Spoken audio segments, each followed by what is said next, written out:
Bom dia, boa tarde, boa noite a todos. Aqui é Leide Miranda, falando juntamente com Fábio, meu esposo.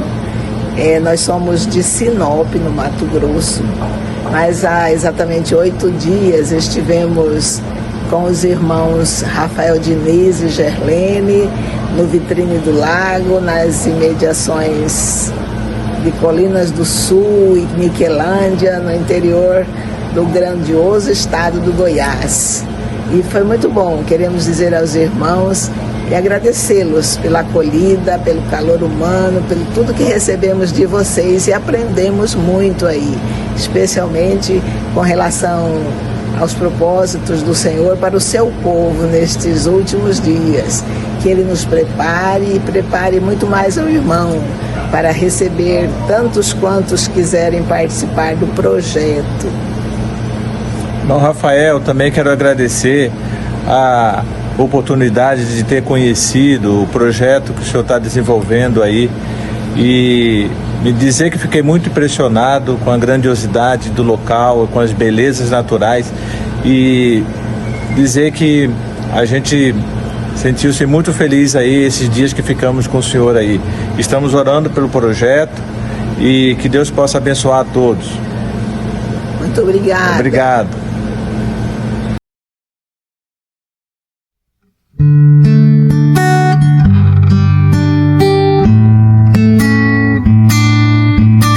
Renova-me, Senhor Jesus, já não quero ser igual. Renova-me, Senhor Jesus, põe em mim teu coração, porque tudo que há dentro de mim necessita ser mudado, Senhor, porque tudo que há dentro do meu coração necessita mais de ti, porque tudo que há dentro de mim necessita ser mudado, Senhor, porque tudo que há. Olá, meus irmãos, minhas irmãs. É com muita alegria que eu cumprimento a todos vocês através de mais um estudo da Palavra de Deus. Hoje já estaremos estudando a lição 12, praticamente já quase encerrando o nosso trimestre. Temos mais uma lição só para fechar essa maravilhosa lição sobre o Evangelho de Marcos. Eu queria compartilhar com vocês também uma experiência que vivemos aqui essa semana. Nós recebemos aqui a visita da irmã Leide Miranda e de seu esposo, Fábio Miranda. Eles são lá de Sinop, Mato Grosso. Já tem algum tempo que eles têm assistido as lições no meu canal e sempre vê as chamadas sobre o Vitrine do Lago. E se interessaram depois de algum tempo que vinham assistindo. A esposa especialmente estava sempre convidando para vir, vamos lá conhecer, ver como é que é e tal. E eles vieram, ligaram para mim alguns dias atrás, avisando, ó, estamos indo, o senhor vai estar aí? Vamos estar aqui. E aí nós fomos lá na cidade de Colinas esperá-los. Eles vieram, deixaram o carro deles lá na cidade e eu fui lá buscar eles e eles vieram no meu carro para cá, junto comigo, e deixaram o carro deles lá na cidade. E aqui tivemos uma experiência muito bacana junto, que eles conheceram. E aqui nesse lugar que a gente está gravando a lição, nós tentamos gravar num pôr do sol a lição, mas a bateria da câmera estava sem carga, não foi suficiente para gravar o depoimento deles e a lição também. E no dia seguinte cedinho eles estariam de retorno já para a cidade deles, então eu estou gravando sozinho. E aí eu pedi que eles gravassem o depoimento deles e mandassem para mim, para anexar na lição, como vocês viram aí. E que outros também possam ouvir esse chamado e vir conhecer o Vitrine do Lago. Jesus em breve voltará. E aqui é um lugar muito especial para aguardar a volta de nosso Senhor. Um forte abraço a todos. Julgado e crucificado. Marcos capítulo 15, verso 34. Por volta das 3 horas da tarde, Jesus bradou em alta voz: Eloi, Eloi, lama sabachthani, que significa: meu Deus, por que me abandonaste? Meus irmãos, aqui é um momento angustiante da experiência de Cristo, que nenhum mortal jamais passaria e jamais irá passar. Porque a experiência dele como um ser divino, Deus, que se torna homem, isso em plena harmonia com a divindade, Pai, Filho e Espírito Santo. Por amor de mim e de você, por amor da humanidade, por amor daqueles que caíram um dia, por amor da criação afetada pelo pecado, para que pudesse se justificar o porquê de Deus redimir ou restaurar, exatamente por causa de amor, que é a essência do próprio Deus, amor. E esse plano todo traçado, aonde agora alguém, potencialmente Deus, se torna potencialmente humano, o Verbo se faz carne, habita entre nós, se torna comum de nós, seres humanos que expressam a sombra da morte, porque não consegue transparecer o brilho da vida eterna, porque é mortal. Ele vestiu a nossa carne, ele vestiu o nosso corpo, se tornou comum de nós, para que pudesse, como então um segundo Adão, sido criado num corpo perfeito, mas em meio a uma cultura coberta de pecado, viver o que ele viveu, as experiências que ele viveu sem pecar, mostrar que realmente é possível um ser humano servir em dependência à divindade, ao santo Deus, e ser vitorioso. Foi exatamente a experiência que ele viveu aqui. Mas como ser humano ele sentiu o que ele sentiu aqui, como se tivesse sido abandonado pelo Pai, e clamou o que nós acabamos de ler: Pai, por que me abandonaste? Mas na realidade, quem estava sendo abandonado era o pecado, irmãos, a vida pecaminosa. Cristo não pecou, mas as pessoas por quem ele estava fazendo esse sacrifício juntamente com o Pai e o Espírito Santo, essas pessoas pecaram. E Deus, para o pecado, ele vira as costas, porque nem ele próprio suportou ver a morte de seu filho, morte de fato. Apocalipse 1:5, ele foi o primogênito dos mortos. Nenhum mortal vai passar por essa experiência dessa maneira, porque ele morreu e ressuscitou. Os que passarem por essa experiência após o milênio apocalíptico, será para sempre extermínio. Jesus aqui morreu, Jesus aqui estava caminhando em direção à morte, e não à morte comum. Por isso ele suou sangue no Getsemane. Por isso ele clamou o que estava clamando aqui. E quando ele ressuscitou, ressuscitou gloriosamente. Reteve a sua manifestação gloriosa para conviver mais 40 dias entre nós. Ele só foi lá no céu, entregou o sacrifício e voltou, passou mais 40 dias aqui, fortalecendo a experiência dos discípulos. Só que ele não foi reconhecido por ninguém assim que ele voltou lá do céu, na ida e vinda rápida que ele teve lá, porque ele ressuscitou retomando a sua forma original, à exceção das cicatrizes dos cravos, da sua paixão, da paixão de Cristo no Calvário. Sabe, irmãos, quando a gente entra no segundo tema, você é o rei dos judeus, aqui inicia então o sofrimento literal da paixão de Cristo. Depois que ele foi preso lá no Getsemane,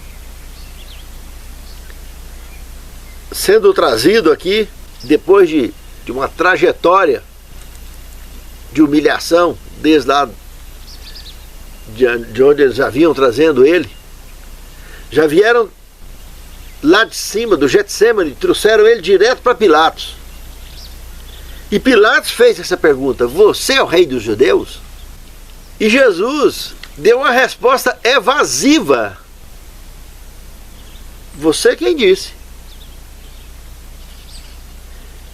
Ele nem falou que sim, nem falou que não. Mas Pilatos já tinha ouvido falar da sabedoria de Jesus.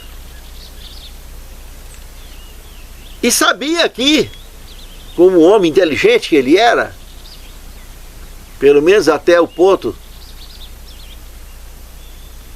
da evolução humana normal da época, ele sabia que Jesus estava evitando se prender, se fixar numa blasfêmia ou algo do gênero que justificasse qualquer antecipação de sua morte. Porque se ele fala aqui que é o rei dos judeus, ele já comprava uma encrenca direta, já era com o governador, com Pilatos. Então, de maneira sábia, ele deu uma resposta evasiva: é você que está dizendo, você que o disse. Pilatos entendeu e passou para frente, já entendeu que aquela fase ali já estava rompida, que a coisa era mais profunda, a resposta, do que um simples sim ou não, de uma resposta sem fundamento nas bases teológicas e bíblicas e mesmo culturais de seus dias. Pilatos sabia que a resposta estava embutida em algo preso a crenças judaica-cristã, que já havia então se desenvolvendo desde a antiguidade. Porque o que estava pegando aí é que Pilatos sabia que ele era da descendência de Davi. Tinha certeza disso. E a suspeita não era à toa. Pilatos sabia dos milagres que ele vinha fazendo. A suspeita não era à toa. Então a pergunta dele foi direta e ao ponto.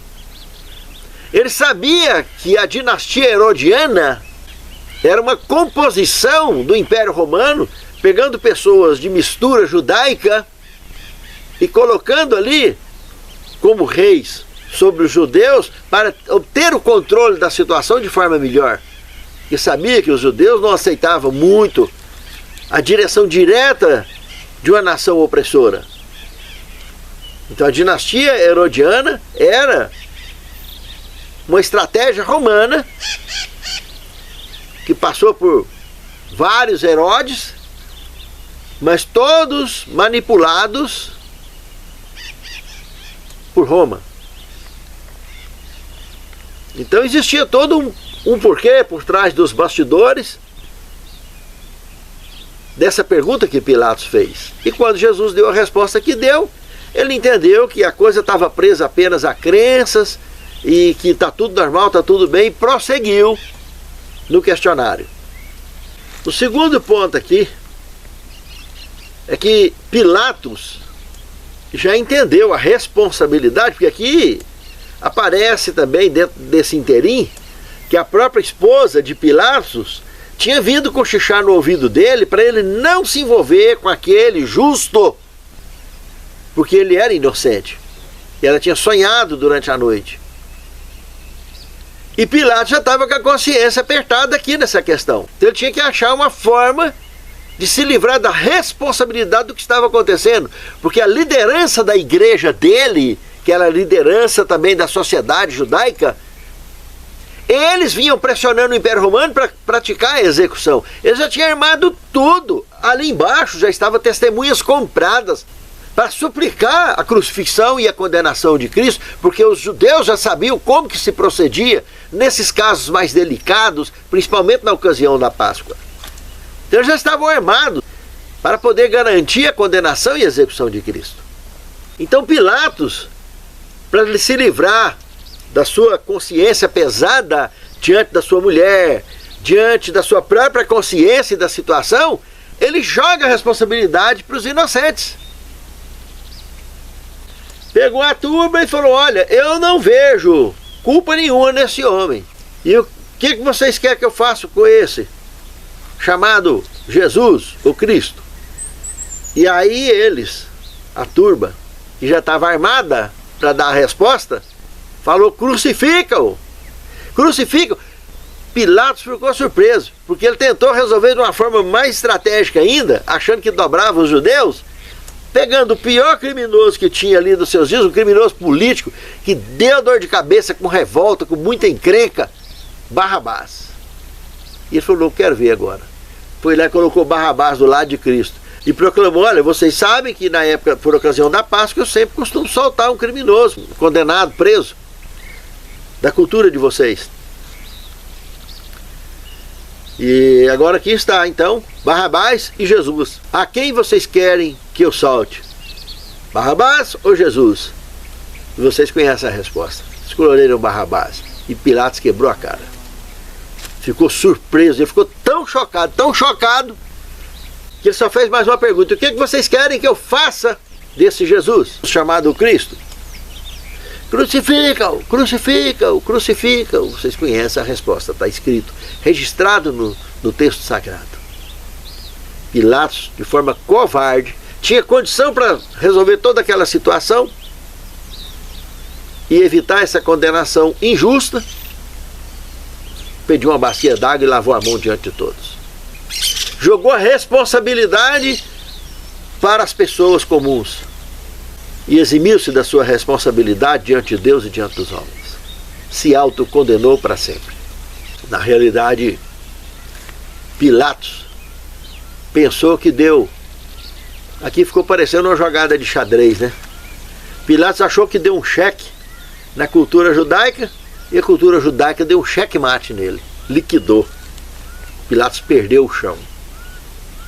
Ficou extremamente surpreso, porque já estava tudo preparado para acontecer exatamente igual aquilo. Os judeus tinham feito isso. E na realidade, é a nossa salvação que estava prestes a fluir de uma vez por todas, em Cristo cumprir com a sua missão definitivamente.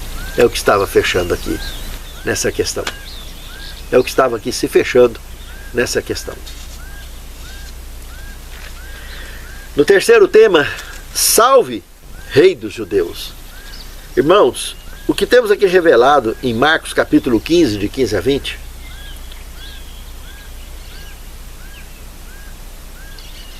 depois dele ser humilhado na casa de Caifás, ser humilhado no palácio de Herodes e ser humilhado aqui, então, e condenado definitivamente, onde ele volta para Pilatos nessa roda todinha,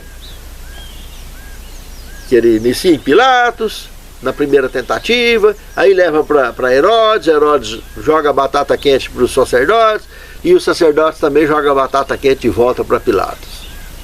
Aqui Pilatos, então, na parada final, no desfecho, após essa opção que o pessoal escolheu de condenar Jesus e libertar Barrabás, ele é enviado para a corte. Corte era um local ali onde se reunia uma elite de 600 soldados, aonde ele foi humilhado com coroa de espinho, batida com cana, que era o que seria um cajado de um reinado, né?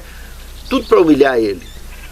Cuspiram nele, judiavam dele, adivinha quem foi que te cuspiu, adivinha quem foi que te bateu. Muita humilhação. E dali desse lugar ele iniciaria a caminhada até o Calvário. E a zombaria, né? Salve, Rei dos Judeus!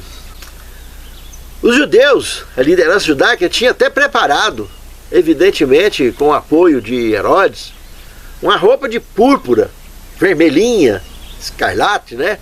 Que os reis usavam, era muito comum usar. O vermelho, que era muito comum de Roma usar. A forma de configurar, quem sabe, o espírito blasfemo, que ele estava sendo condenado por blasfêmia, porque ele havia apontado o dedo na cara dos indivíduos e confirmado, quando estava diante de Caifás, lá na casa de Caifás, que eles veriam o Filho do Homem, ele se identificando como Filho de Deus, eles veriam o Filho do Homem vindo com poder e glória à direita do Pai dele. Foi aonde eles conseguiram capturar essa pretensa ideia de condenação por blasfêmia. Então eles fizeram uma roupa de púrpura para dar a entender que ele também estaria humilhando a Roma no usar essa roupa de púrpura, vermelha e tudo mais. E realmente, ali era uma zombaria e agora eles queriam, é como se isso de alguma forma livrasse Roma da consciência pesada de também estar condenando alguém injustamente. E era tudo o que estava acontecendo. Uma série de cenários foram promovidos por Satanás através da liderança da Igreja de Cristo para desenrolar tudo aquilo ali e deixar uma justificativa diante de Roma e diante da sociedade judaica do que eles estavam fazendo, do crime que eles estavam cometendo, da injustiça que eles estavam cometendo. Na cruz também estava cheio de humilhação, né? Jesus, rei dos judeus.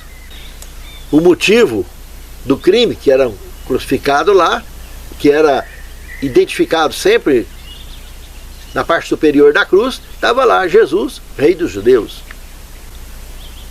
Era algo adequado para esse tipo de crime, que na realidade não foi crime, mas eles alegaram que foi crime. Completando tudo nessa linha de raciocínio, de um desencargo de consciência de uma injustiça cometida. O motivo do crime dele estava lá. No quarto tema, crucifixão. Aqui nós temos Marcos capítulo 15, verso 21 ao 38. Irmãos, aqui durante a crucifixão,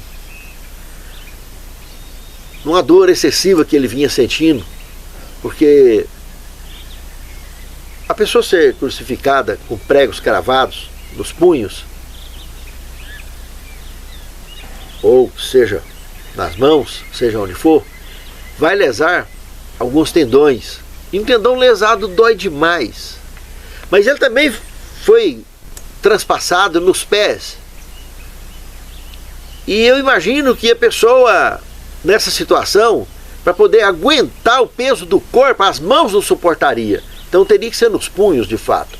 E aqui vai lesar uma série de tendões pesados, para não atingir, evidentemente, o pulso, as veias grossas de alto calibre que aqui tem. Já eram experientes nisso aí. O que eles queriam, com esse tipo de sofrimento, era não matar, mas deixar morrer sofrendo para sentir dor demais. Esse era o projeto da crucifixão romana. Então ali estava Cristo, com o peso do corpo em cima dos punhos, para que não sentisse tanta dor nos tendões lesados. Ele tinha que projetar a inclinação sobre os pés, para que aliviasse os punhos até que ele morresse. Sofrido tanto e ter sido tão açoitado como ele foi, ter passado fome e sede como passou, ele morreu logo, ele não aguentou muito tempo. E ele, vivendo numa situação dessa aqui, esses títulos acusatórios que foram colocados lá em cima, tudo foi promovido pelos judeus, para que tivesse bem claro a ironia e a zombaria sobre a tentativa dele de ser rei, segundo os judeus, ser rei dos judeus. Mas todos tinham consciência do que estavam fazendo. A liderança judaica tinha e Roma também tinha.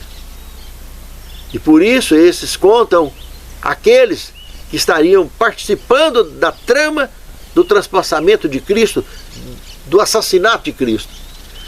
Grupo esse que vai participar daquela ressurreição especial, que vai ressuscitar só para ver que ele era de fato o Filho de Deus e vai morrer de novo. Vai morrer 3 vezes. Morreu nos seus dias, vai morrer quando Jesus voltar agora, que eles vão ressuscitar só para ver, e vai morrer definitivamente após o milênio, que eles serão todos ressuscitados, e vai morrer junto com Satanás e os ímpios para todo sempre.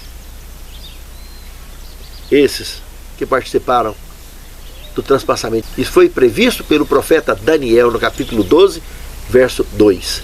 Jesus confirmou aqui no Evangelho de Marcos, e João também lá no Apocalipse capítulo 1, verso 7, tornou a comentar, confirmando essa profecia do profeta Daniel. Essas nomenclaturas, essa justificativa na cruz, essa roupa preparada para ser usada na humilhação do pretório, coroas de espinho, tudo tem a liderança judaica por trás desse preparo todo. Uma verdadeira ironia depositada sobre o martírio de Cristo, sobre o sofrimento de Cristo, sobre a paixão de Cristo. E promovida por quem? Pela liderança da igreja dele. Aqueles que Deus estava dando o próprio Filho para morrer, para salvar eles e o resto que caiu um dia. E assim foi tratado o Salvador. É claro, para que isso acontecesse tudo da forma que aconteceu, ter essa roupa de púrpura, essa zombaria toda, essa coroa de espinho, soldados conhecidos já dos judeus, amigos deles, receberam gratificação, evidentemente, para que isso pudesse acontecer, se desenrolar da forma que se desenrolou. Dessas encomendas entrar lá dentro e poder ser usada nessa hora, porque os judeus sabiam que isso ia acontecer, que ele seria realmente condenado. Eles tinham armado tudo muito bem armado. E assim foi a crucifixão de Cristo, arquitetada pela liderança da igreja de seus dias. Quando a igreja resolve, irmãos, tomar nas suas mãos a decisão de estar acima de Deus ou dos homens, é isso que acontece. E é o que eles estavam fazendo aqui. E sempre que a igreja comete uma injustiça com algum filho seu, é o mesmo que está se repetindo. A condenação arquitetada pelos donos de igreja, os que se acham donos de igreja. E é um pecado gravíssimo, irmãos, porque diante de Deus alguém sempre vai prestar conta de qualquer tipo de injustiça. Eclesiástico, então, nem se fala. É de dar dó. Pense nisso, amado irmão. Pense nisso, amado irmão. Abandonado por Deus. Quinto tema. Aqui é o que nós comentamos no texto de abertura, no capítulo 15 de Marcos, do verso 33 ao 41, aonde naquela agonia da morte, ele sentiu a humanidade como nunca antes. E se sentiu, de fato, como um ser divino não conseguia sentir, porque não viveu a experiência antes que o mundo fosse mundo. Como Paulo entendeu isso mais tarde, escreveu, e ele próprio deixou várias insinuações proféticas de que tudo isso aqui, antes que o mundo fosse mundo, já tinha sido estabelecido, porque antes que esse mundo fosse mundo, o pecado já tinha entrado. Então já tinha sido desenrolado um plano para que um dia isso fosse acontecido. E até não foi à toa, né? Que esse mundo foi criado debaixo do desenrolar da história do grande conflito já. O pecado já vinha acontecendo. Como João 8,44 fala, que o diabo era homicida e mentiroso desde o princípio. E lá no princípio a Terra tinha sido deixada sem forma e vazia. Então esse planeta foi criado debaixo do desenrolar já do exercício do grande conflito. O pecado já tinha estourado. Mas ele foi criado como um mundo puro em meio a situações de um universo que já vinha sendo contaminado pelo pecado. E o resto da história vocês conhecem. E de uma maneira especial não foi à toa que esse mundo foi escolhido para poder ser o palco do desfecho do grande conflito. Justamente por ter sido criado debaixo do desenrolar do grande conflito. E aqui foi colocado um casal feito à imagem e semelhança de Deus, que caiu, mas que foi redimido, graças à vitória de Cristo no Calvário. Mas ele se sentiu abandonado por Deus, então, no desfecho desse conflito, ali na cruz do Calvário. O conflito pessoal dele, ele sentiu a humanidade como nunca antes. E vocês veem que o céu se escurecer, ficar horas e horas escuro, tremores de terra. E quando ele morre, o véu do santuário rasga de cima e embaixo, mostrando que simbolicamente agora o pecador não precisa mais de passar por sacerdotes para confessar nada e para colocar sangue de animais, mas usa o próprio sangue de Cristo, aceitar o sacrifício dele em nosso favor, e irmos diretamente a Cristo no lugar santíssimo, lá no santuário celestial, através da nossa oração, confessarmos o nosso pecado e buscarmos o perdão diretamente de Deus. E isso estava sendo simbolizado pelo véu rasgado aqui do santuário, aqui na terra, que dividia o lugar santo do Santíssimo no santuário hebreu. Não precisava mais de intermediários para se chegar a Deus, ao Shekinah. Aquele momento ali em diante, as cerimônias judaicas todas perderam o valor porque eram valores cerimoniais, porque o Cordeiro de Deus que João apontou o dedo, João Batista, já estava ali eliminando, pagando a conta de todos os pecados cometidos no universo. E em 3 dias ele seria ressuscitado em glória, para que todos os cristãos, os que aceitassem o sacrifício de Cristo, seriam chamados de cristãos. Para que todos os cristãos encontrassem definitivamente sempre o perdão e a salvação nele, que é o único capaz de salvar e dar vida, porque ele disse: eu sou o caminho, a verdade e a vida. Ninguém chega ao Pai se não for por mim. Aqui no Calvário, o Filho do Deus vivo, como mortal pleno, estava prestes. Era questão de 3 dias. Ele ressuscitaria em glória plena e estenderia a salvação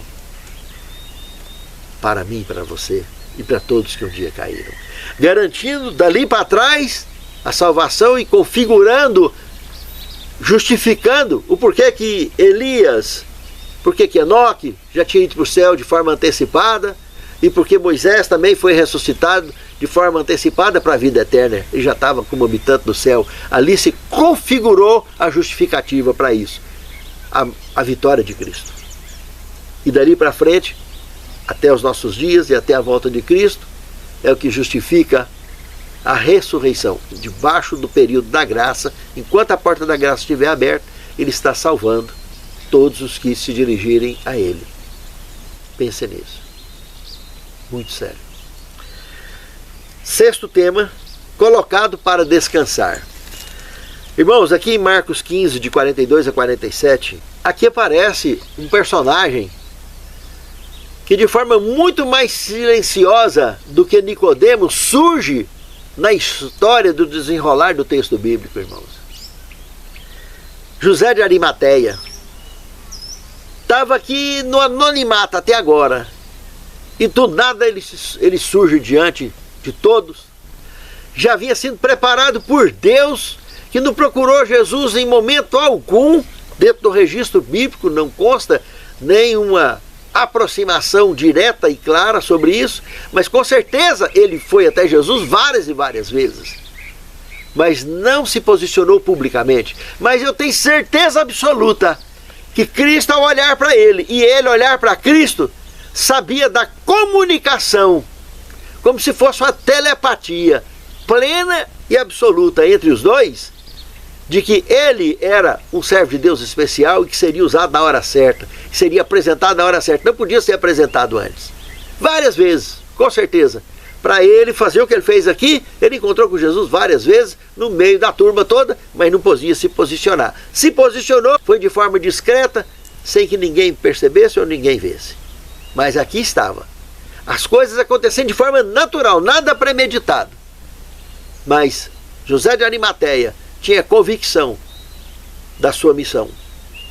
E Cristo, com certeza, já havia trocado olhares com ele, para poder justificar isso que aconteceu aqui. Ele do nada surge como alguém determinado a perder qualquer coisa, a enfrentar qualquer situação, para evitar que Cristo fosse lançado lá na grota do Caveira, junto com os crucificados, que não eram sepultados, era jogado lá. Maldito todo aquele que é pendurado no madeiro. Isso já era tradição judaica, porque só crimes hediondos levavam as pessoas a uma execução tal como essa, de enforcamento ou de crucifixão. E Jesus estava sendo condenado no madeiro, executado no madeiro.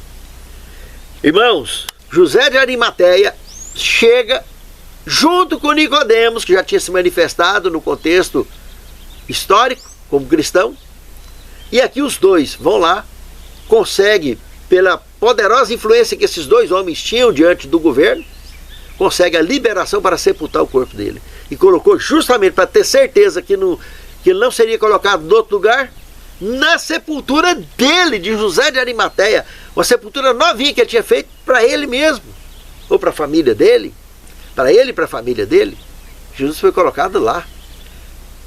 E os judeus, como não tinham condição de pegar 2 homens poderosos daquele e evitar que isso acontecesse, porque a liderança judaica queria que ele fosse jogado lá na grota, onde eram jogados os amaldiçoados. Eles não tinham condição de evitar que isso acontecesse, porque estavam na sepultura judaica, como o caso de José de Arimateia e Nicodemos, para fazer o que estava fazendo. Estava disposto a pagar qualquer preço de prejuízo diante da comunidade judaica para fazer o que eles estavam fazendo. E ali Jesus foi colocado. Como os judeus então não tinham condição de evitar isso tudo, eles foram ao governador e exigiram em pleno sábado, pagaram pelo lacre de ferro para ser colocado na pedra, porque os discípulos não lembravam que ele tinha dito que ia ressuscitar, e os judeus não esqueceram. Falou, ó, esse embusteiro aí, ele falou que ia ressuscitar. Vai que os discípulos roubam o corpo deles aí, e a última mentira vai ficar pior do que as outras. Vamos embora lá colocar lacre para não dar problema pra gente. Coloca lacre. E eles pagaram em pleno sábado, que Jesus morreu, o pôr do sol já estava entrando. Tanto que as mulheres foram levar especiarias e unguento para ungir o corpo dele, para preparar o corpo dele, e voltaram para esperar passar o sábado e logo em seguida para fazer esse trabalho. E quando ela chegar lá no domingo de madrugada, ele já tinha ressuscitado. Aí o que aconteceu? O governador liberou o corpo foi sepultado lá, então, na tumba de José de Arimateia, mas foi selado com lacre de ferro. E o lacre foi estourado, todo mundo conhece a história. Foi colocado para descansar. Que descanso que foi realmente. Porque ele não se cansou tanto. O que ele sofreu ali é o que qualquer criminoso condenado à crucifixão sofria. Nada mais que isso. Mas o peso dele foi carregar a culpa dos nossos pecados. E deixou ele exausto. E ele morreu, sentindo abandonado pelo Pai. E agora ele precisava de descansar de fato. E foi colocado na sepultura. Para que ele pudesse realmente confirmar a sua vitória no terceiro dia. No 7º tema, toda ação tem reação. Irmãos, aqui está um texto desejado a todas as nações, que diz o seguinte: Pilatos desejava libertar Jesus. Contudo, viu que não podia fazer isso e ainda conservar sua posição e honra. Em vez de perder seu poder no mundo, escolheu sacrificar uma vida inocente. Quantos, para escapar de prejuízo ou sofrimento, também sacrificam um princípio? A consciência e o dever apontam um caminho, e o interesse egoísta indica outro caminho. A corrente se dirige vigorosamente para o lado errado, e aquele que consente com o mal é levado para as densas trevas da culpa. Pilatos foi conduzido para as densas trevas da culpa. Quando uma igreja comete uma injustiça com um filho seu, ela também, aquela igreja, está se conduzindo para a densa treva da culpa. Irmãos, eu já vi a experiência de uma igreja que, após cometer uma injustiça, uma semana depois, certinho, 7 dias após cometer a injustiça com um membro, do nada, uma igreja do nada pegou fogo. Inteira, uma igreja enorme, linda. E a pessoa injustiçada, inclusive, chegou a ligar para o pastor oferecendo ajuda. E assistir uma série de outras coisas tristes que aconteceram dentro desse contexto durante os 30 dias, relacionado com a membresia dessa igreja. Irmãos, toda ação tem reação.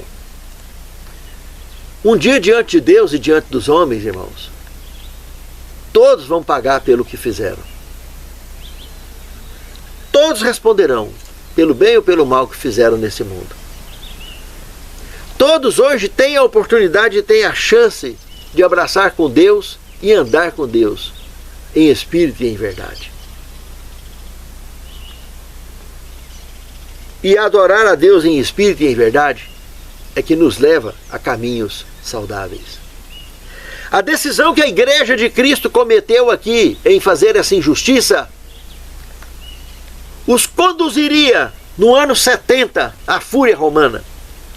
Eles articularam tudo para fazer Roma cometer essa injustiça. E a fúria romana cairia sobre eles no ano 70. Os cristãos entenderiam o sinal e abandonariam o cerco 3 anos e meio antes. Porque entenderia a profecia de Daniel, que Cristo explicou e Lucas detalhou sobre isso, orientando que quando os soldados cercarem, sitiarem a cidade, Lucas estava detalhando o que lá em Mateus não foi detalhado e nem no Evangelho de Marcos, sobre a profecia de Daniel. Ele não só entendeu a profecia, como detalhou tudo. E realmente foi o fato que aconteceu. 3 anos e meio antes de Jerusalém ser destruída, ela foi cercada e por motivos políticos foi abandonado esse cerco. E a abominação caiu sobre o abominador. E a desolação caiu sobre o assolador, como previsto na profecia do capítulo 9, verso 27 do livro de Daniel. Porque os soldados judeus foram atrás daquela guarnição do Império Romano e pelas costas os atacaram, levando muitos soldados romanos à morte. Mas eles não tinham ordem para combater os judeus naquela ocasião, tinha que abandonar o cerco e assim o fizeram. Mas 3 anos e meio mais tarde, a ação e reação do que eles fizeram um dia lá no Calvário estava ali à conta agora. Foi um extermínio de centenas e centenas, milhares e milhares de judeus. Os que tentavam sair eram crucificados. E quando não teve mais jeito, a água tinha sido cortada, desviada para que não tivesse água na cidade. A hora que chegou no ponto, Roma autorizou a invasão e houve a destruição e não ficou pedra sobre pedra que não fosse derrubada. Principalmente no templo. Toda ação tem reação. Senhor Deus, muito obrigado, Senhor, por nos advertir com a Tua palavra. Muito obrigado por nos orientar com a Tua palavra. Santifica-nos, Senhor, na Tua palavra, porque a Tua palavra é a verdade.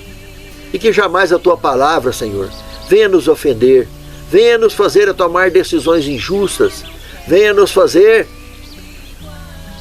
a escolher caminhos obscuros, porque Te servimos a Ti em espírito e em verdade, e por Ti nos revelamos como luz no mundo e sal da terra. Nos prepare, Senhor, cada dia mais e nos fortaleça com a sabedoria da Tua palavra e do Teu reino, para que sejamos vitoriosos no cumprimento de nossa missão e que naquele grande dia sejamos contados dentre aqueles para sempre que estarão marchando para dentro dos portais da cidade santa. É o que Te pedimos agradecidos em nome de Jesus. Amém, Senhor.